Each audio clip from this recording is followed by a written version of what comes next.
Hi friends, easy ക്വാഡിലേക്ക് സ്വാഗതം. ചോദ്യം നോക്കാം.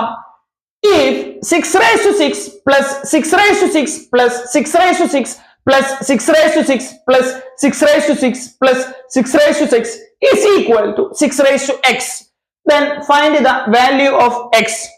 നമുക്കറിയാം ഇവിടെ 6 raised to 6 കോമൺ ഫാക്ടർ ആണ്. അപ്പൊ കോമൺ ഫാക്ടറിനെ നമ്മൾ വെളിയിൽ എടുക്കുന്നു.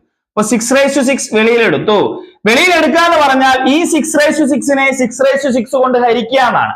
ഹരിച്ചു കഴിഞ്ഞാൽ എന്താ കിട്ടുക? 1 കിട്ടും. ഇതിനെ ഹരിച്ചാലോ 1 കിട്ടും. ഇതിനെ ഹരിച്ചാലോ 1 കിട്ടും. ഇതിനെ ഹരിച്ചാലോ 1 കിട്ടും. ഇതിനെ ഹരിച്ചാലോ 1 കിട്ടും. ഇതിനെ ഹരിച്ചാലോ 1 കിട്ടും. ഓക്കെ അല്ലേ? അപ്പൊ എത്ര എണ്ണം ഉണ്ട്? 1 2 3 4 5 6. ഇത് മുഴുവൻ കൂട്ടിയാൽ എന്ത് കിട്ടി? 6 കിട്ടി. അപ്പൊ 6 raised to 6 into 6 അല്ലേ? അപ്പൊ 6 എന്ന് പറഞ്ഞാൽ 6 power 1 ആണ്. അപ്പൊ ഇവിടെ എന്താ? a raised to m into a raised to n. അതെന്താണ്? a raised to m plus n. അപ്പൊ 6 raised to 7 ആണ്. അപ്പോ ഇങ്ങനെ ഒരു ചോദ്യം വന്നു കഴിഞ്ഞാൽ ഇവിടെ നിങ്ങൾ ശ്രദ്ധിക്കുക, എത്ര തവണ ഇത് ഉണ്ട് എന്ന് നോക്കുക. 1 2 3 4 5 6. അപ്പൊ അതൊക്കെ ചേർത്ത് 1 ആയിട്ട് കണക്കാക്കാം. അപ്പൊ ഇതിന്റെ പവർ 6 raised to 6 അല്ലേ? അതിന്റെ കൂടെ 1 കൂട്ടി വെച്ചാൽ മതി. അങ്ങനെ എഴുതുമ്പോൾ എന്ത് കിട്ടും? നമുക്ക് 6 raised to 7 കിട്ടും. അപ്പൊ x ന്റെ വാല്യൂ എന്താണ് കിട്ടുക?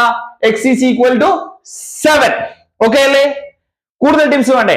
ചാനൽ ഫോളോ ചെയ്ത് കൂടെ കൂടിക്കോളൂ.